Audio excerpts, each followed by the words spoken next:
지난주에 저는 목회자 컨퍼런스 참석자 아틀란타를 다녀왔습니다. 컨퍼런스 마지막 날 오후에 아틀란타에서 가장 유명한 곳 중 하나인 스톤 마운틴을 방문하기로 했습니다. 그런데 코로나로 인하여 케이블카가 운행하지 않아서 저희가 걸어서 스톤 마운틴을 올라가기로 했습니다. 이름처럼 정말 바위들이 많았고요.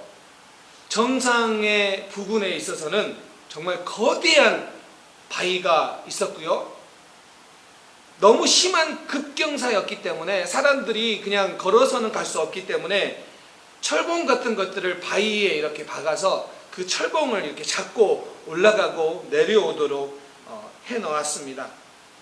정상에 도착했을 때는 모든 사람들이 숨이 헐떡일 정도로 숨이 차 올랐고요. 또 함께 등반에 동참한 몇몇 목사님들, 좀 연세가 있으신 분들, 또 몇몇 사모님들은 정말 힘겹게 등반을 했습니다. 정말 딱 여러분 아시잖아요. 정상에 올랐을 때 그 기쁨. 이렇게 아틀란타 시내를 바라보는데 시내도 멋있었고 하늘 구름도 정말로 하늘도 예뻤지만 그 시원한 바람을 맞으면서 저희가 모아서 너무 기분이 좋게 이렇게 이제 모여서 기념사진을 한 장 찍자라고 다 모였습니다. 사진을 딱 찍으려고 섰더니 뒤에 케이블카가 내려가고 있는 겁니다. 사실 케이블카는 운행 중이었습니다.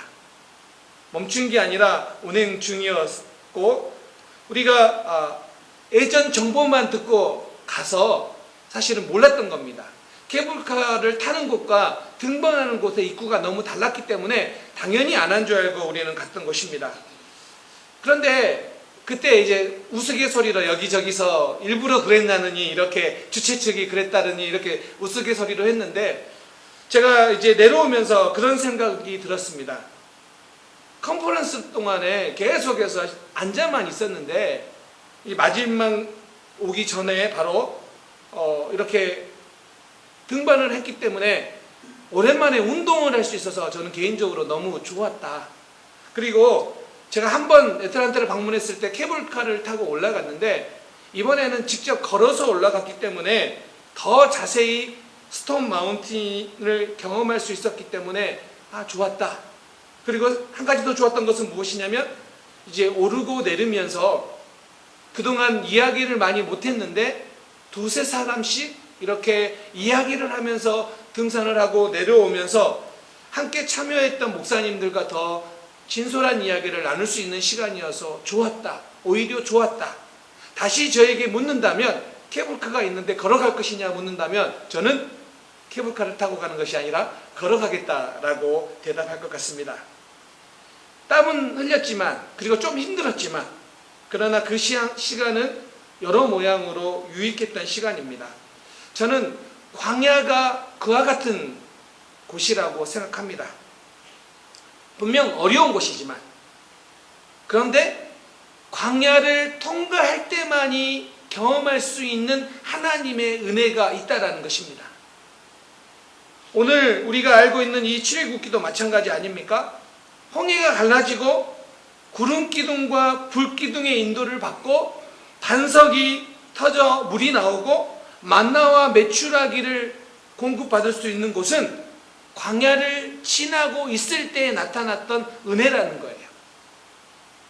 오늘부터 시작되는 이 출애굽기 강해를 통하여 광야와 같은 시대, 광야와 같은 상황, 우리는 그 상황을 지나가고 있지만 그 시대를 살아가고 있지만 그곳에서만 경험할 수 있는 하나님의 특별한 은혜들을 여러분들이 말씀을 통하여 우리 삶에 일어나고 있는 은혜들을 발견해낼 수 있는 우리 믿음의 성도님들 되시기를 주님의 이름으로 축원합니다. 오늘 우리가 살펴보는 이 출애굽기인데 원래 출애굽기의 원어 성경에는 그리고 이름들은 이러하니라 라는 말로 시작합니다. 벨레 쉐모트라는 이 단어로 시작하는데 그래서 출애굽기 제일 먼저 나오는 단어를 쉐모트 이름들이라는 거 사람들은 또 부르기도 합니다. 우리가 흔히 부르는 영어 성경 엑소더스, 이 탈출, 이게 헬라어 구약 성경 70인역에서 따온 제목을 그대로 음역한 것인데요. 그래서 우리는 출애굽기라고 한국 성경은 부르고 있습니다. 그런데 이게 애굽에서 나온 이야기만 다루는 것은 아니에요. 여기에는 애굽에서 나와서 시내산의 여행, 또 그곳에서 이스라엘 백성들이 겪은 사건들을 기록하고 있기 때문에 단지 애굽에서 나온 이야기만을 기록하지 않는다는 것을 여러분 기억하시기 바랍니다. 그렇기 때문에 이스라엘 백성들이 애굽의 속박에서 해방된 것뿐만 아니라 그 해방된 하나님의 백성들이 어떻게 하나님을 섬길 수 있게 되었는가를 또한 기록하고 있는 것이 바로 출애굽기예요. 그러면 우리는 이 출애굽기를 통해서 뭘 배워야 되냐면, 우리가 예수를 믿는다고 할 때, 우리가 예수를 믿을 때 사단의 억압, 거기에서만 우리가 해방되는 것이 아니라 우리가 하나님의 백성이 되어서 이제 마음껏 하나님을 섬길 수 있는 사람이 되었다라는 사실이에요.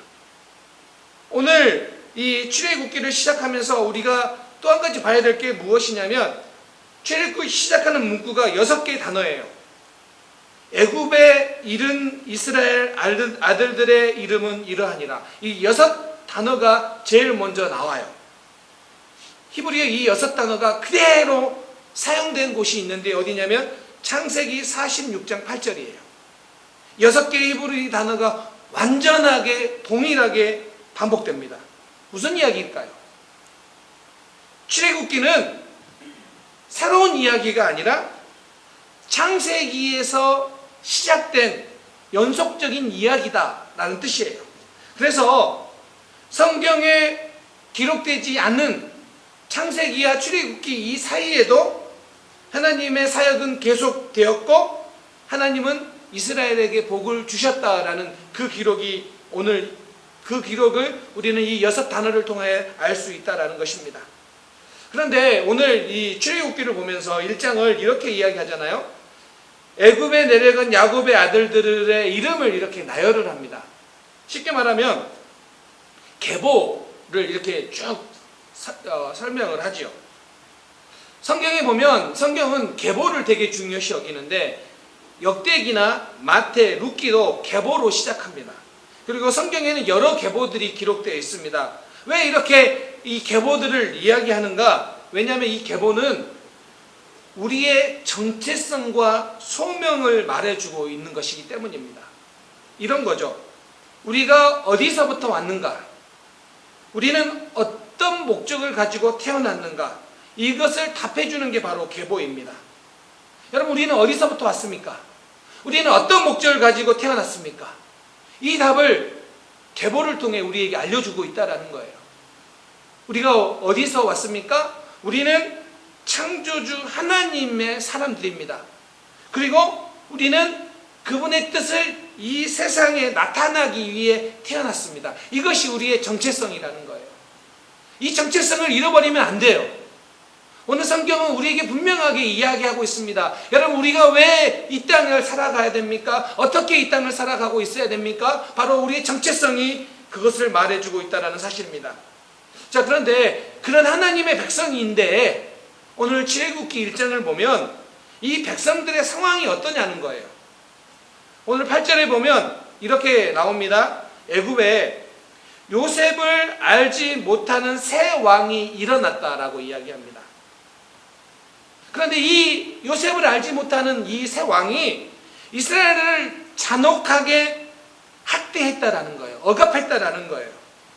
얼마나 그 고통이 심했는지 13절, 14절에 보면 페렉이라는 이 단어, 혹독함이라는 단어를 2번이나 사용합니다. 얼마큼 괴롭혔느냐? 혹독하게 괴롭혔다라는 거예요. 그리고 히브리어 어근인 아바드, 섬기다라는 의미인데요. 이 관련된 말을 5번이나 사용하면서 어려운 일을 시켰다라는 그 단어를, 어근을 사용하면서 얼마나 많이 힘들게 했는지를 설명하고 있습니다. 그런데 이 아바드라는 섬기다라는 단어가 무려 97회나 출애굽기에 사용됩니다. 출애굽기를 이렇게 표현할 수도 있어요. 정말로 많은 97번에 걸쳐서 이 아바드라는 이 단어를 사용합니다. 무슨 뜻이냐면 출애굽기에서 질문하는 주제가 이거라는 거예요. 지금 누구를 섬길 것인가? 지금 현재는 이스라엘 백성들은 바로를 섬기고 있어요. 그런데 그 바로를 섬길 때는 그에게 다가오는 것들은 뭐냐면, 그들에게 다가오는 것들은 고통과 속박과 자유가 없는 삶이에요. 근데 이것은 하나님의 창조 목적이 아니라는 거예요. 하나님은 이런 이스라엘을 구원하셔서 이제 하나님을 섬기게 하실 것이라는 것입니다. 왜냐하면 오직 하나님을 섬길 때에만 속박이 없는 섬김이 가능하기 때문입니다. 우리가 온전한 섬김의 삶을 살아갈 수 있기 때문입니다. 그렇기 때문에 출애굽기 1장을 통하여 우리는 봐야 됩니다. 하나님의 백성이라고 해서 그들의 삶에 어려움이 없는 건 아니에요. 때로는 더 위대한 것, 더 좋은 것을 위해 때로는 우리가 당하는 어려움도 있다는 사실입니다. 지금 엄청난 힘인 애굽이 이스라엘을 괴롭게 하는 그 상황, 그 어둠의 때가 출애굽기 1장의 상황 배경이라는 것입니다. 그런데 하나님은 그 이스라엘 백성들이 그 속박에서, 그 어려움의 땅에서 나오는 것, 탈출하는 것, 독립하는 것, 그것이 목적이 아니라 거기에 나와서 뭐 해야 된다고요? 이제는 하나님을 의존하는 삶을 살아가게 하는 것이라는 거예요. 우리가 예수를 믿어서 더 이상 죄의 굴레에서, 사단의 속박에서 벗어나는 것, 그것으로만 끝나는 것이 아니라 하나님을 이제 섬길 수 있는, 하나님을 의지하며 살아갈 수 있는 그런 하나님의 백성으로 살아가게 하는 것, 그것이 오늘 우리의 신앙생활이고 우리의 삶이라는 것입니다. 여러분, 지금이 어쩌면 우리가 이 출애굽기와 비슷한 상황을 살고 있다라고 말할 수 있어요. 보세요. 많은 사람들에게 어렵고 두려운 시대예요. 전쟁이 일어나고 있고요. 전쟁만 일어나고 있는 것이 아니라 상황은 계속해서 어려워요. 그리고 우리가 살아가는 이 시대가 불확실성이에요. 좀 뭔가 예측해 보려고 하는데 그 예측이 빈번히 벗어나고 있다라는 겁니다. 그런데 출애굽기 상황처럼 우리의 상황은 어렵고 힘든데, 그런데 하나님이 그때 좀 뭔가 우리 눈에 보이게 역사를 하시거나 말씀을 하시면 좋은데, 하나님은 때로는 침묵하는 것처럼, 고요한 것처럼 보인다는 거예요. 지금 이스라엘 백성들에게 그런 상황이에요. 그래서 어둠의 때에는요, 사람들은 왜라는 질문을 던지게 돼요. 왜 하나님은 우리에게 이런 어려움을 허락하시는가? 왜 하나님은 나에게, 우리 가정에게, 우리 자녀에게 이런 어려움들을 허락하시는가? 이런 질문을 던지게 돼 있다라는 거예요. 그렇다면 우리가 이런 어려움의 불확실성의 시대에 살면서 그럼 우리는 어떻게 살아야 됩니까? 오늘 본문은 그런 때 우리에게 어떻게 살라고 말씀하고 있을까요? 첫 번째는 뭐냐면, 하나님을 경외하는 것이 두려움을 이기는 능력이라는 거예요. 여러분 꼭 기억하십시오. 두려움을 이길 수 있는 것, 세상의 두려움, 세상의 어려움, 그 두려움을 이길 수 있는 능력은 나에게 어떤 능력이 있어야 된다는 것이 아니라 하나님을 경외하는 거라는 거예요. 자, 오늘 본문을 볼까요? 이스라엘 백성들에게 학대와 억압이 일어났어요. 그럼에도 불구하고 이스라엘이 번성하자 이번에는 히브리 산파를 불러 이렇게 말합니다. 아들이 태어나면 죽이고 딸이 태어나면 살려라. 그런데 여러분, 이 산파가 당시 고대 사회에서는 여성이 종사할 수 있는 몇 안 되는 전문 직종의 하나예요. 그리고 성경을 보면 우리가 조금 더 주목해 보면 뭐 보이냐면, 이 산파들의 이름이 기록되어 있어요. 시부와 부하라는 두 여인.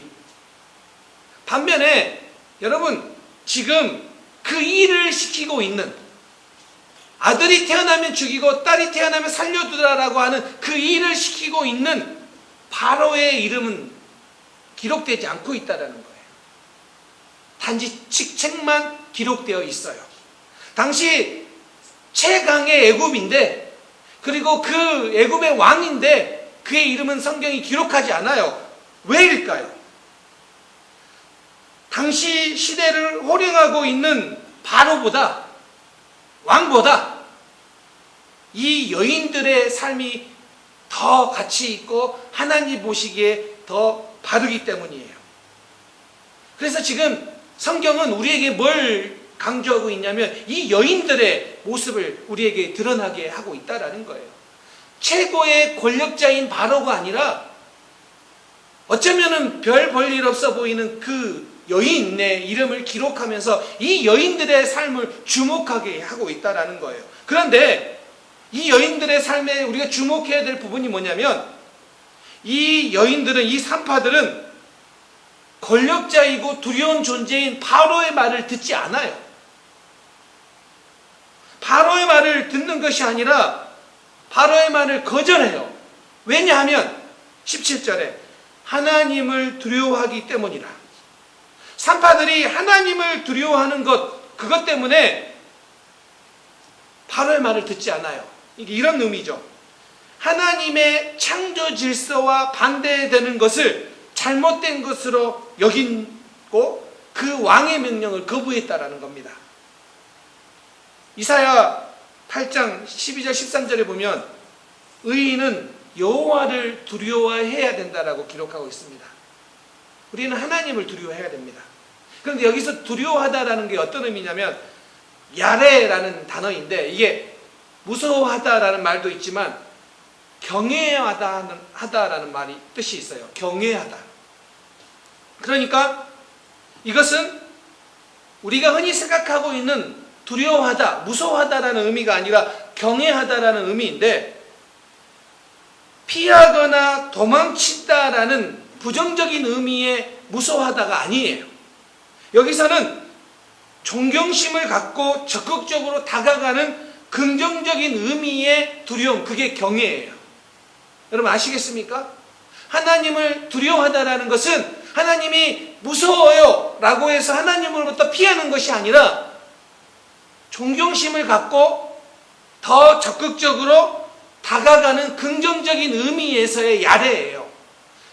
이 산파들은 하나님을 야레, 경외했기 때문에 최고의 권력자인, 두려운 존재인 바로의 그 두려움으로부터 벗어날 수 있었다는 거예요. 폴 틀립이 쓴 경외라는 책이 있는데 그 책의 부제가 이런 의미예요. 뒤틀린 삶을 바로잡는 힘, 이게 부제인데요. 우리의 삶에 뒤틀린 일들, 불평하게 되고 불만족하게 되고 일 중독에 걸리고 시기심에 빠지고 더 나아가 간음하고 살인하고 우리의 삶이 뒤틀리게 만드는 모든 문제가 잘못된 경외심, 거기에서 시작한다라고 이야기합니다. 무슨 이야기냐면 우리가 하나님을 두려워해야 되는데, 하나님을 야래, 하나님을 경외해야 되는데 하나님을 경외하지 않기 때문에, 다른 것들을 두려워하기 때문에 우리의 삶이 뒤틀린 일들이 일어난다라는 거예요. 왜냐하면 우리가 두려워하는 것, 우리가 경외하는 것이 우리의 삶을 지배하기 때문입니다. 여러분들은 어떤 것을 두려워합니까?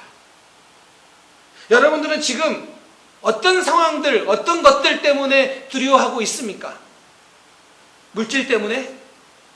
사람들의 소리 때문에? 세상의 인정 때문에? 이런 것들이 아니길 바랍니다. 잘못된 경외심은 우리의 삶을 뒤틀리게 만들어 버린다는 거예요. 그래서 그것 때문에 자꾸 우리의 삶이 엇나가게 돼버린다는 거예요. 오늘 여러분의 삶이 하나님을 경외하는 삶이 될 수 있기를 주님의 이름으로 축원합니다. 지금 산파들이 당시 최고의 권력자인 바로 앞에서 그 바로가 두려움의 대상이 아니라 하나님을 경외했기 때문에 바로에 대한 두려움을 이길 수 있었다는 사실을 우리 분명히 기억했으면 좋겠습니다. 그래서 세상이 두렵습니까? 상황이 두렵습니까? 어떻게 해야 우리가 이 두려움을 극복할 수 있습니까? 하나님을 더 경외해야 됩니다. 여러분의 무엇이 안 될까봐 걱정하고 있습니까? 무엇이 잘못될까봐 걱정하고 있습니까? 내가 그런 대접을 못 받을까봐 걱정하고 있습니까? 우리는 그런 수많은 걱정을 하다 보면 그런 것 때문에 방문쳐서 두려워하게 돼요. 그런데 방법이 뭐라고요? 어떻게 이길 수 있다고요? 어떻게 해야 이 코로나 상황들의 이 두려움을, 어떻게 해야 우리의 이 이민 생활의 어려움들을 이길 수 있다고요?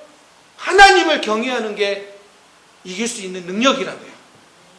바로 이 산파들이 하나님을 경외했기 때문에 최고의 권력자를 두려워하지 않는 그 담대함을 얻을 수 있다는 사실입니다. 시편 128편 1절에 여호와를 경외하며 그의 길을 걷는 자마다 복이 있도다. 여호와를 경외하는 자들을 복이 있다라고 이야기합니다.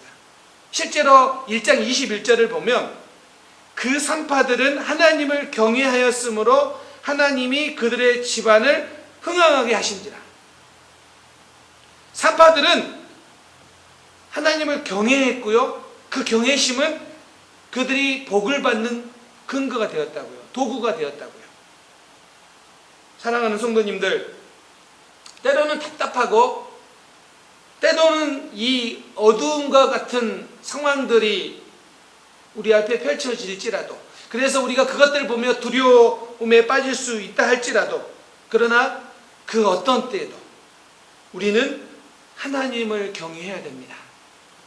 그때 산파들의 집안을 흥황하게 하셨던 하나님, 그 경외심으로 인하여 여러분들이 하나님을 경외할 때 여러분의 삶에, 여러분의 가정에, 여러분의 자녀에게 하나님이 흥황하게 해주시는 그 은혜와 역사가 일어날 줄 믿습니다. 여러분, 그렇기 때문에 정말 우리는 하나님을 경외해야 됩니다. 이것이 우리 안에서 사라지면 안 됩니다. 또 한 가지는요, 어두움의 때에, 그때에도 하나님은 이미 하나님의 백성들의 삶에 개입하신다는 거예요. 출애굽기 1장은 고통당하는데, 어려움을 당하는데 하나님은 고요하게 계신 것처럼 보여요. 그런데 그 어두움의 한복판에도 하나님은 끊임없이 하나님의 백성들을 돌보십니다. 그렇기 때문에 오늘 본문을 우리가 좀 더 자세히 볼까요? 자, 1장을 보면 이래요. 처음에 이스라엘 백성들을 핍박하는데 이렇게 핍박을 해요. 첫 번째는요, 11절에 그냥 단순히 억압을 해요. 성들을 건축하게 해요. 그런데 그게 안 되자 두 번째는 어떻게 하냐면 혹독한 억압을 해요. 14절에 보면 그들이 시키는 모든 일이 혹독했다. 아주 버겁도록, 무겁도록, 아니 힘에 겨워 넘어질 정도로 혹독했어요. 그런데 세 번째 어떻게 되냐면 이제는 산파를 통해 살인하게 해요. 인종을 말살시키는 그런 일들을 한다라는 거예요. 16절. 그런데 이제 22절로 가면 노골적으로 살인을 저지르라고 해요. 22절에 모든 백성에게 이렇게 말해요. 이전에는 산파였는데 이제는 모든 백성에게 아들이 태어나거든 나일강에 던지고 딸이거든 살려두라. 공개적으로 모든 힘을 동원하여 이스라엘을 말살시키려고 합니다. 그런데 여기서 우리가 보아야 될 게 있어요. 바로는 이스라엘을 번성하지 못하도록, 10절에 번성하지 못하도록 모든 행동을 취했는데 결과가 뭐냐면 12절에 그들은 더욱 번성했다. 12절에. 그런데 여러분 10절과 12절에 같은 단어를 사용해요. 무슨 뜻이냐면 최강의 힘인 바로는 번성하지 못하도록 해요. 억압해요. 그런데 이 억압의 수단이 오히려 번성의 수단이 되었다라는 거예요. 이게 하나님이 하시는 일이에요. 하나님은 침묵하는 것처럼 보이나 그 어둠의 때에도 하나님은 역사하시는데 어떻게 역사하셨냐면 오늘 1장이 그걸 보여줘요. 바로가 이스라엘을 억압하는 게 점점 강해져요. 첫 번째보다 네 번째 훨씬 더 강하게 억압해요. 그런데요, 하나님의 임재하심은 점점 더 강해지고 있다라는 거예요. 억압이 강할수록 하나님의 임재하심도 더 강하게 일어났기 때문에 그들이 번성하지 못하도록 모든 일을 동원했는데 오히려 이스라엘은 더 강해졌다라는 거예요. 무엇 때문에요? 하나님의 임재하심이 그곳에 일어났기 때문에 가능했다라는 거예요. 이스라엘에게 능력이 있어서가 아니라 하나님이 그곳 가운데 임재했기 때문에, 밖으로 보일 때는요 하나님이 침묵하고 계시는 것처럼 보이지만, 그래서 답답할 때도 있지만 아니에요. 하나님은 하나님의 백성의 삶에 개입하고 계세요. 그게 어둠의 시대라 할지라도, 그게 억압이 있을지라도. 그렇기 때문에 정말 우리 인생에 어두울 때가 언제입니까? 어려움이 찾아올 때가 아니에요. 하나님의 임재하심을 느끼지 못할 때가 어두울 때예요. 왜 지금 이민교회들이 어렵다고 이야기합니까? 왜 지금 크리스찬들이 욕을 먹고 있습니까? 왜 지금 여러분의 삶에 내 삶이 왜 이렇게 힘들고 어렵고 이런 일들을, 이런 생각들을 하고 있습니까? 정말 문제는요, 하나님의 임재하심을 느끼지 못했기 때문에 문제가 된다는 거예요. 어느 책에 이런 이야기가 나오더라고요. 북한의 지하교회에서 믿음 생활을 하다가 탈북한 여성의 이야기인데, 그분이 이런 고백을 해요. 북한에서 믿음 생활을 할 때는 하루도 성령님의 역사하심을 느끼지 못한 날이 없었다고 합니다. 하나님의 임재를 경험하지 못하면 단 하루도 믿음을 지키기 어렵다라는 거예요. 왜요? 예수를 믿다가 걸리면 감옥에 가거나 죽임을 당할 수 있기 때문에.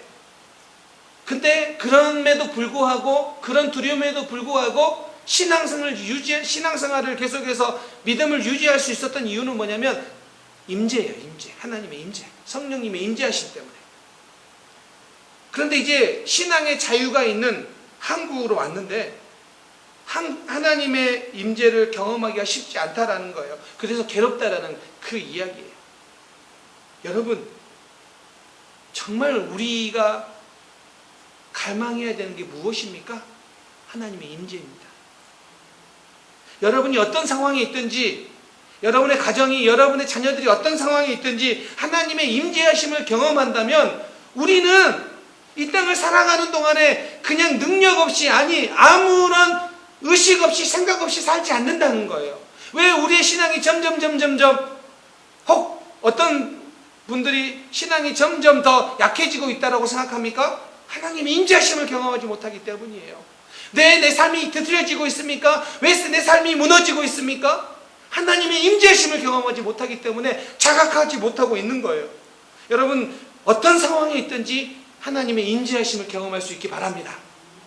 지금 바로가 억압하는데 하나님의 임재하심을 경험하기 때문에 이스라엘은 번성하고 있는 거예요. 말씀을 마무리하려고 합니다. 주일은 오아시스의 시간입니다. 예배를 통하여 은혜의 샘물을 마시고 우리는 새 힘을 얻어 다시 광야와 같은 세상으로 나가는 날이 주일입니다. 그래서 교회는 오아시스가 되어야 됩니다. 저는 우리 교회의 이름처럼 정말 오아시스가 되는 교회가 되기를 간절히 소망합니다. 그래서 우리가 기억해야 될 게 있는데, 광야를 지나는 법칙 중에 하나가 반드시 오아시스를 만날 때에는 꼭 들렸다 가야 된다는 거예요. 귀찮다고, 바쁘다고 더 빨리 광야를 통과하기 위해 오아시스를 지나쳐가면 얼마 가지 못해 쓰러진다고 합니다. 여러분들이 이곳에서 예수님을 통해 생수를 마시면 우리는 광야와 같은 이 세상에서 결탄코 쓰러지지 않습니다.